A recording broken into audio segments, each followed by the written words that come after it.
깊은 데로 가서 이 제목으로 하나님 말씀 전하겠습니다.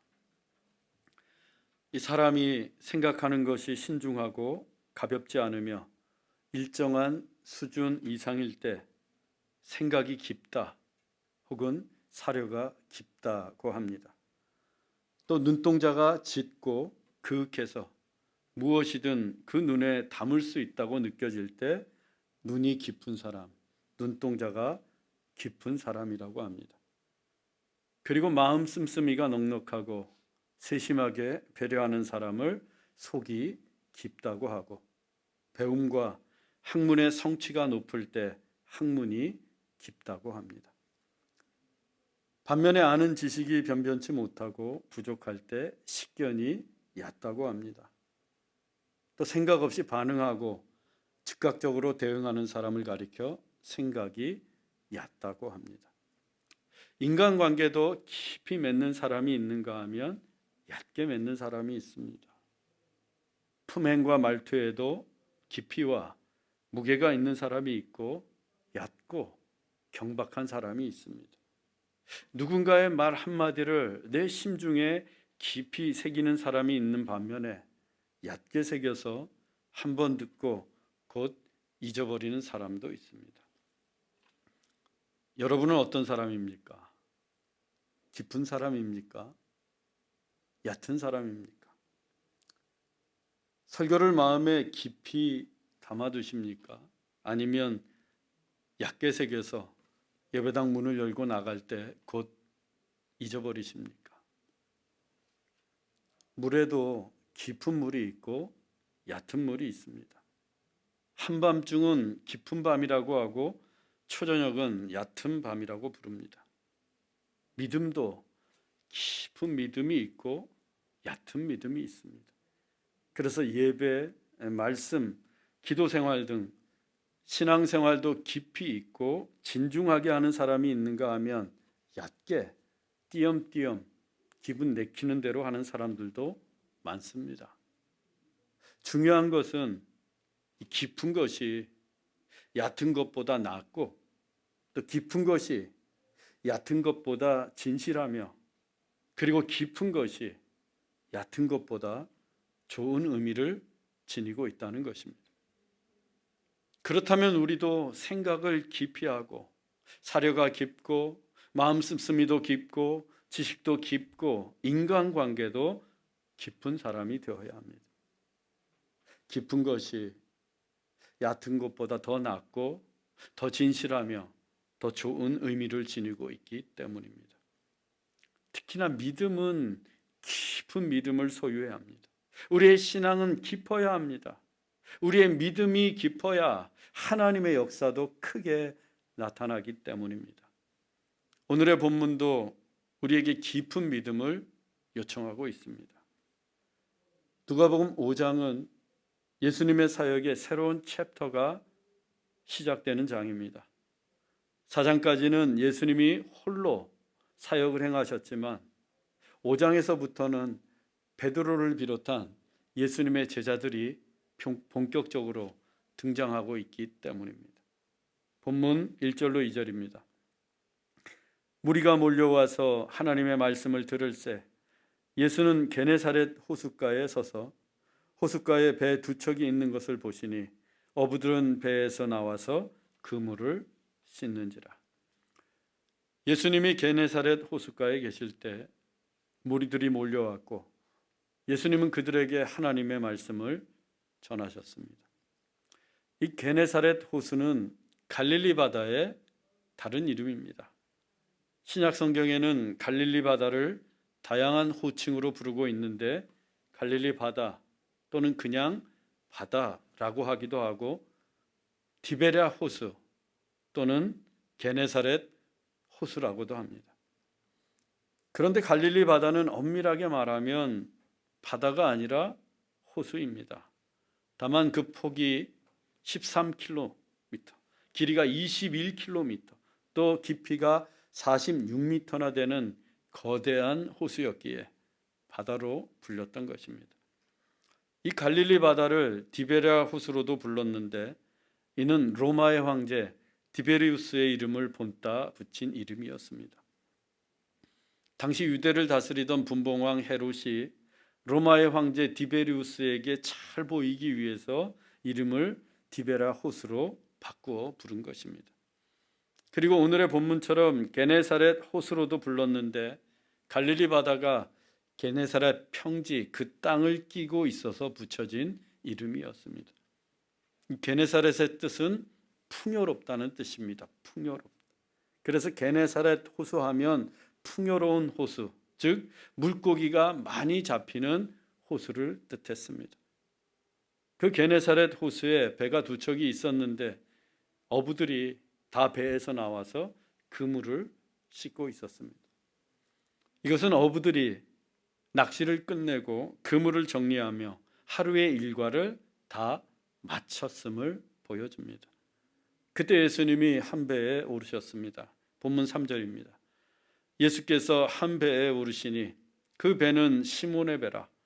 육지에서 조금 떼기를 청하시고 앉으사 배에서 무리를 가르치시더니.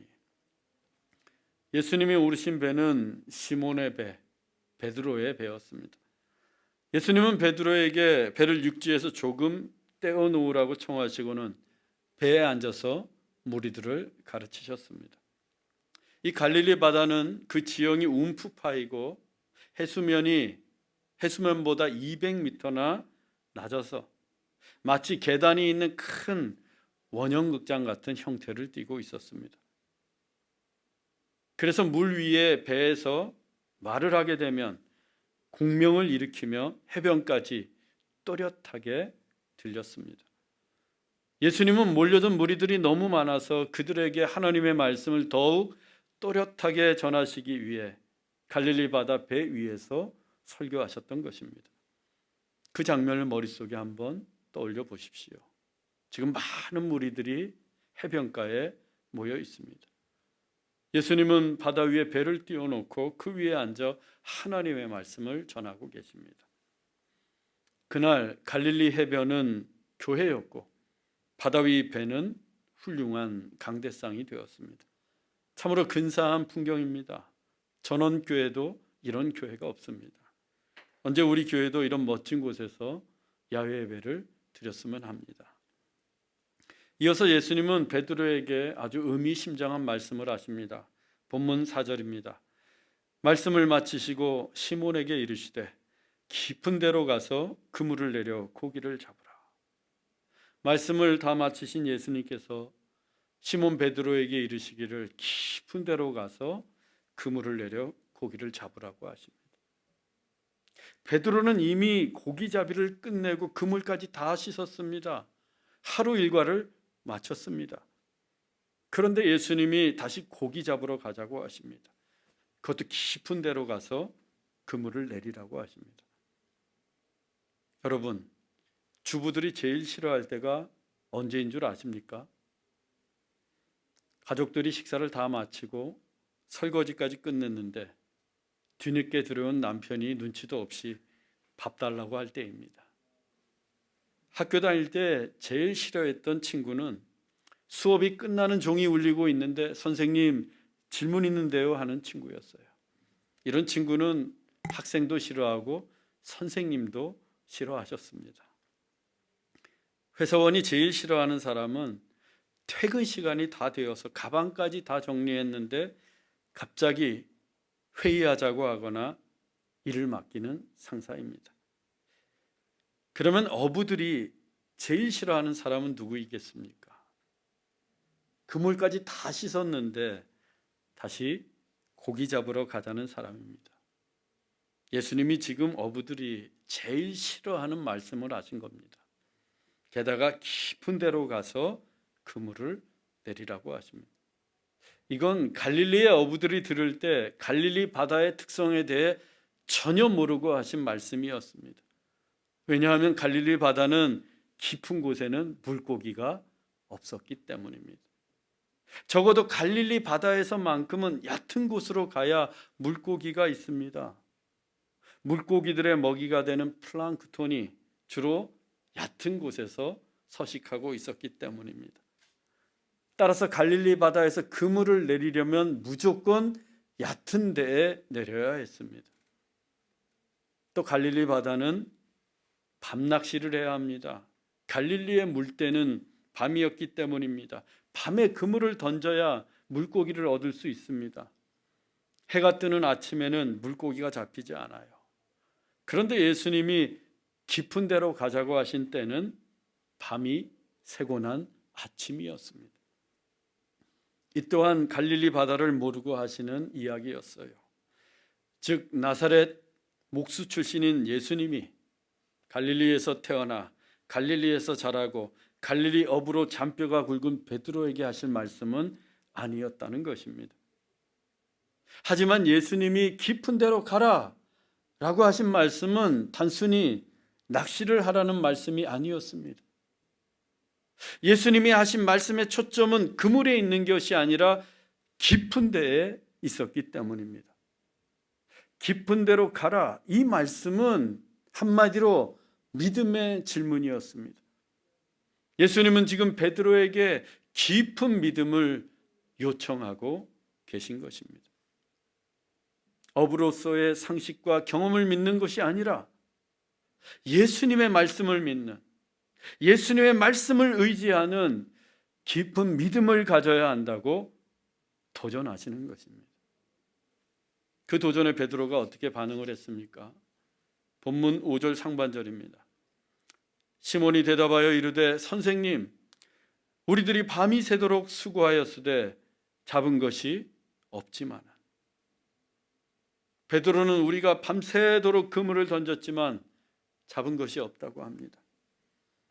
그들은 물때가 좋은 밤에 물고기가 많이 다니는 얕은 바다에서 밤이 새도록 그물을 던졌지만 물고기를 잡지 못했습니다.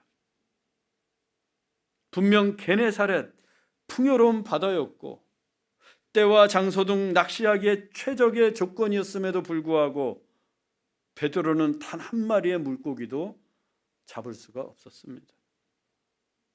그렇게 완벽한 조건에서도 물고기 한 마리를 잡지 못했는데 날이 다 센 아침에 그것도 깊은 데로 가서 그물을 내리라니 갈릴리의 상식으로서는 말이 안 되는 이야기였어요. 하지만 문제는 그 말씀을 하신 분이 예수님이었다는 것입니다. 날이 센 아침에 깊은 데로 가서 그물을 던지라, 그 말씀을 하신 분이 다름 아닌 예수님이셨다는 거예요. 베드로는 예수님의 말씀이 얼마나 권위가 있는지 잘 알고 있었습니다. 그분의 말씀 한마디에 귀신이 쫓겨나가고 그분의 말씀만으로 열병에 시달리던 자기 장모의 병이 단번에 낫는 것을 직접 보았던 베드로입니다. 예수님의 말씀에는 분명 신적인 권위와 능력이 있었던 거예요. 그래서 베드로는 무작정 예수님의 말씀을 무시할 수 없었습니다. 예수님의 말씀을 의지하기로 작정을 합니다.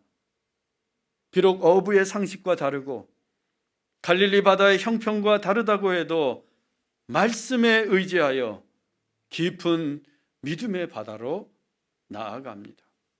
본문 5절 하반절에서 6절입니다. 말씀에 의지하여 내가 그물을 내리리이다 하고 그렇게 하니 고기를 잡은 것이 심히 많아 그물이 찢어지는지라.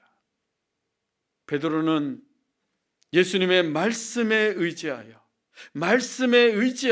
그 말씀을 믿고서 깊은 데로 가서 그물을 내렸습니다.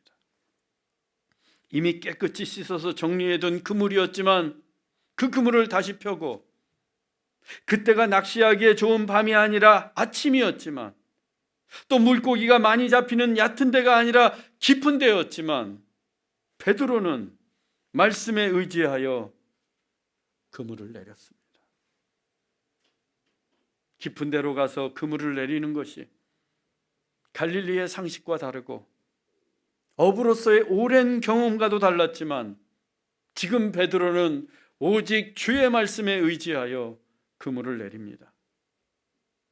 깊은 믿음을 요청하신 예수님께 베드로 역시 깊은 믿음으로 응답한 것입니다.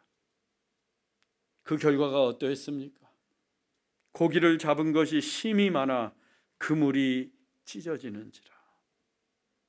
밤새도록 한 마리도 잡지 못했는데 너무 많이 잡혔습니다. 그물이 찢어질 정도로 신임이 많이 잡혔어요. 배 한 척에 다 실지 못할 만큼 많이 잡았습니다. 본문 7절입니다. 다른 배에 있는 동무들에게 손짓하여 와서 도와달라 하니 그들이 와서 두 배의 채움에 잠기게 되었더라. 베드로는 다른 배에 있던 동무들에게 손짓을 해서 도와달라고 요청합니다. 다음 주에 살펴보겠지만 그 동무들은 야고보와 요한이었습니다. 그들이 급히 배를 저어와 자기들 배에도 물고기를 실어 담았습니다.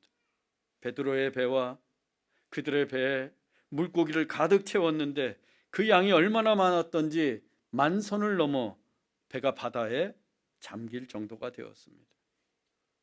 갈릴리 어부들에게 말도 안 되는 일이 벌어진 것입니다.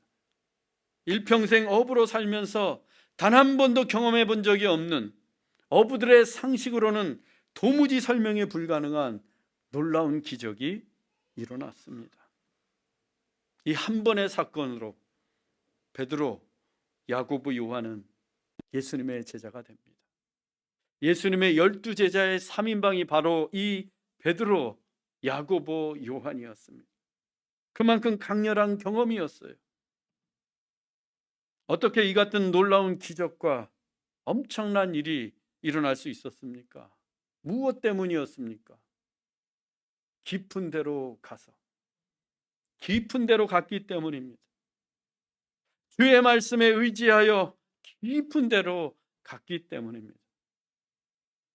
하나님은 오늘 우리에게도 깊은 데로 가라고 하십니다. 깊은 데로 가라. 깊은 데에는 몇 가지 특성이 있습니다. 첫째, 깊은 데는 보이지 않습니다. 깊은 데는 보이지 않아요. 얕은 바다는 조금만 맑아도 밑바닥 모래까지 훤히 보입니다. 하지만 깊은 바다는 아무리 바닷물이 맑아도 물속이 보이지 않습니다. 그 깊은 데에 무엇이 있는지, 무슨 물고기가 사는지, 물살은 얼마나 빠른지, 어떤 형편인지 전혀 알 수 없어요. 너무 깊어서 보이지 않기 때문에. 그래서 깊은 데로 가려면 믿음이 필요한 것입니다. 깊은 바다만큼이나 깊은 믿음이 필요합니다. 특히 주의 말씀을 의지하는 깊은 믿음이 필요합니다. 그래야 깊은 데로 갈 수 있어요. 아무나 가는 게 아닙니다. 여호수아와 이스라엘이 길고도 긴 광야 생활을 마치고 가나안 땅을 눈앞에 두고 있었습니다.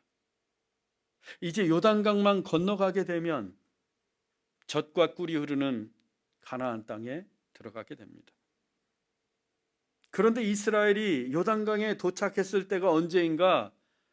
마침 추수기여서 강물이 언덕 위로 넘쳐 흐를 만큼 요단강의 수심이 깊을 때였어요. 1년 중 가장 깊을 때였습니다. 그래서 이 시기에 요단강을 건너는 것은 불가능한 일이었습니다. 아무도 건너지 않았어요. 강물은 너무도 깊었고 물속은 아무것도 보이지 않았기 때문입니다. 그런데 하나님께서 건너라고 하십니다. 건너라. 그것도 제사장들이 하나님의 언약궤를 메고 앞장서서 건너고 그 뒤를 이스라엘 백성들이 뒤따라 건너라고 하십니다. 아니, 혼자 헤엄쳐서 건너갈 수 있을까 말까인데 그 무거운 언약궤를 메고서 그 깊은 데를 건너가라. 온갖 생각이 밀려옵니다.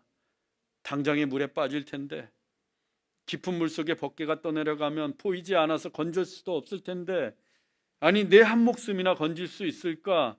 누가 건너갈 수 있을까? 하나님께서 그들에게 무엇을 묻고 계신 것입니까? 믿음입니다. 믿음. 깊은 믿음. 깊은 데로 가라는 믿음의 질문을 던지고 계십니다.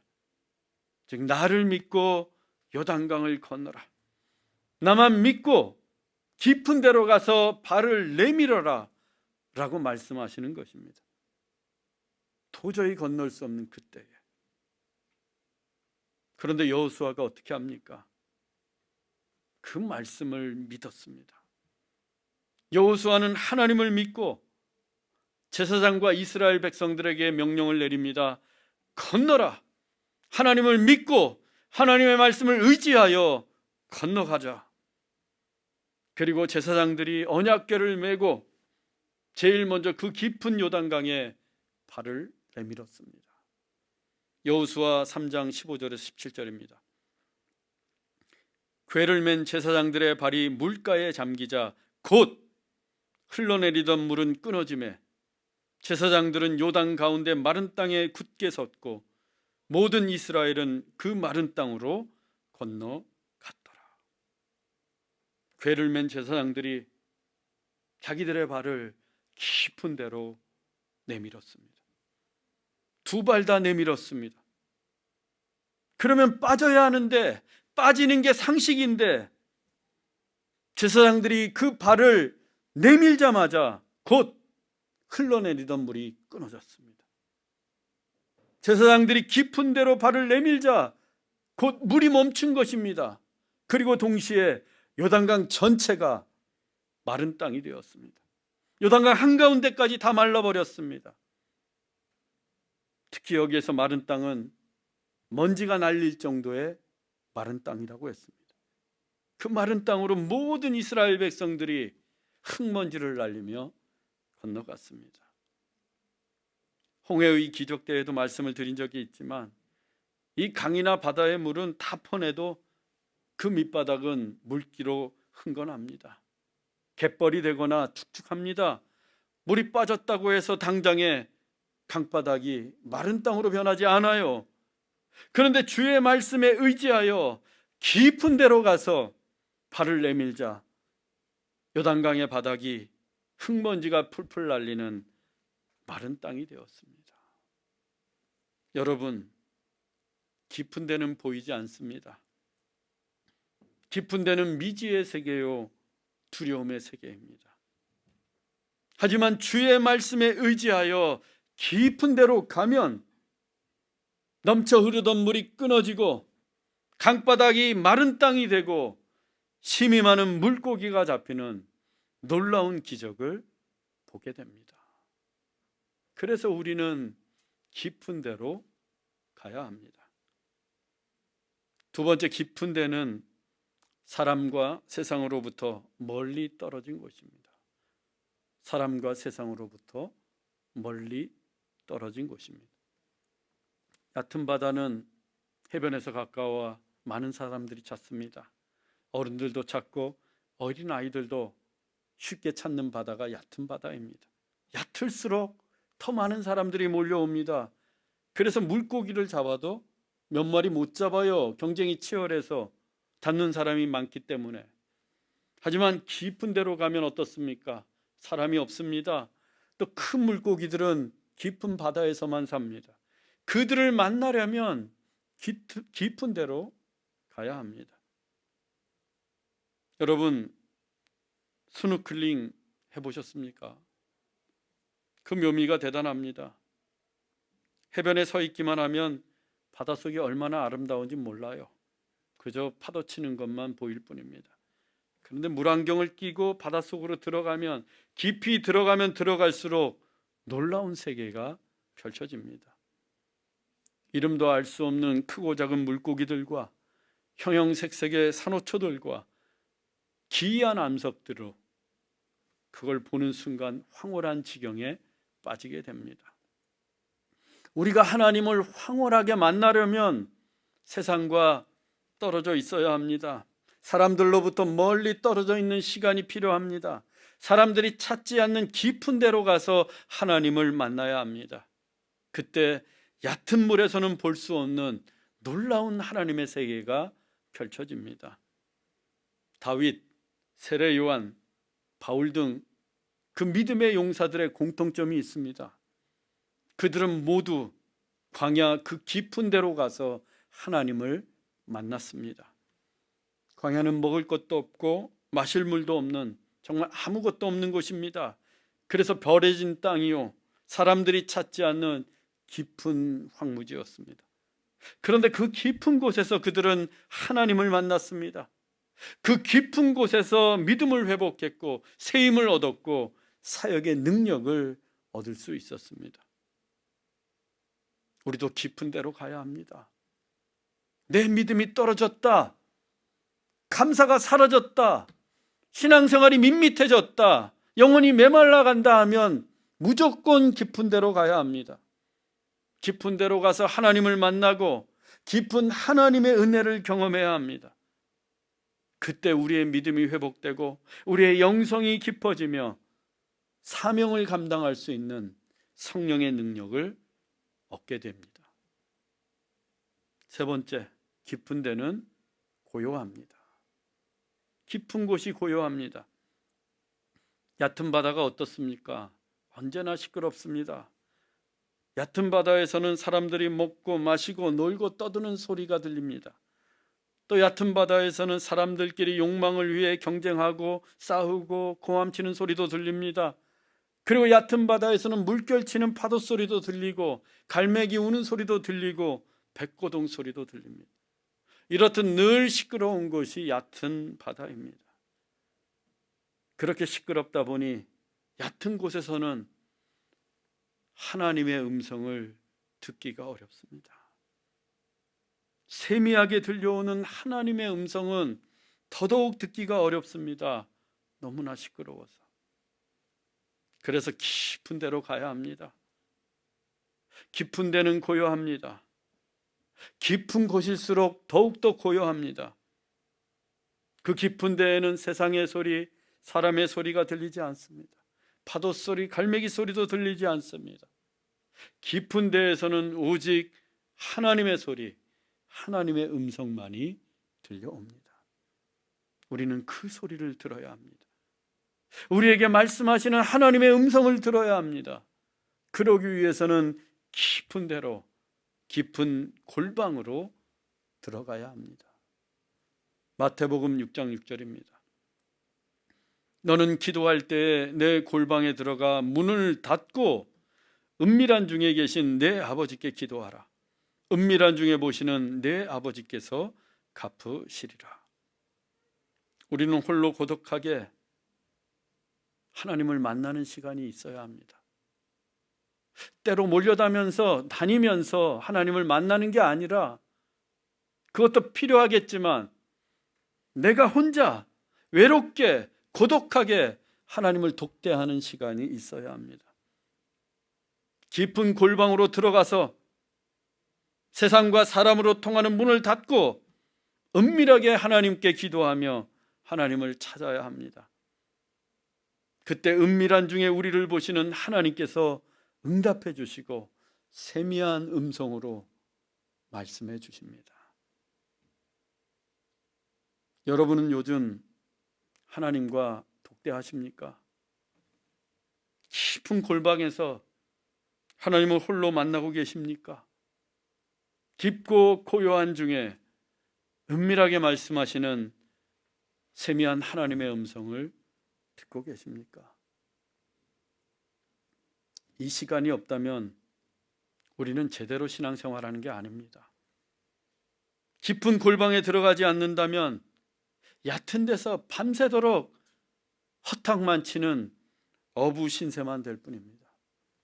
하나님의 세미한 음성을 듣지 못하면 내 영혼은 메말라가고 하나님의 은혜는 점점 더 사라져가고 나의 사역에 힘도 잃어가게 됩니다.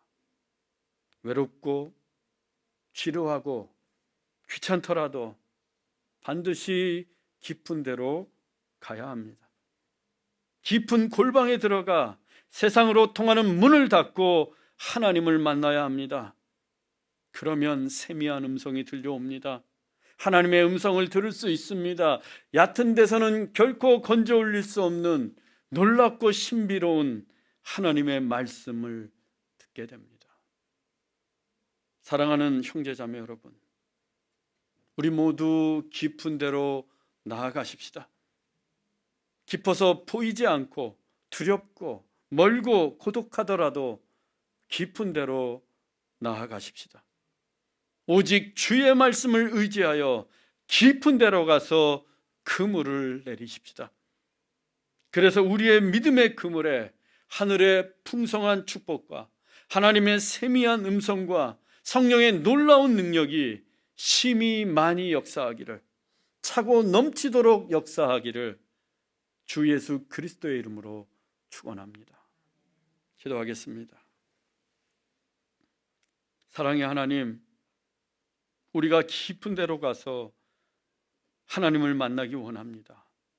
그곳이 두렵고 지루하고 외롭고 멀더라도 주의 말씀에 의지하며 깊은 데로 가게 하옵소서. 말씀 묵상도 깊이 하고 기도 생활도 깊이 하고 예배를 드리면서 깊은 바다로 들어가게 하옵소서. 그 깊은 바다에서 세상에서는 볼 수 없었던 하나님의 신비롭고 황홀한 은혜를 경험하게 하옵소서. 그래서 우리의 믿음의 그물에 하늘의 놀라운 축복과 성령의 능력이 심히 많아 넘치게 하옵소서. 길이요 진리요 생명이신 예수 그리스도의 이름으로 기도하옵나이다. 아멘.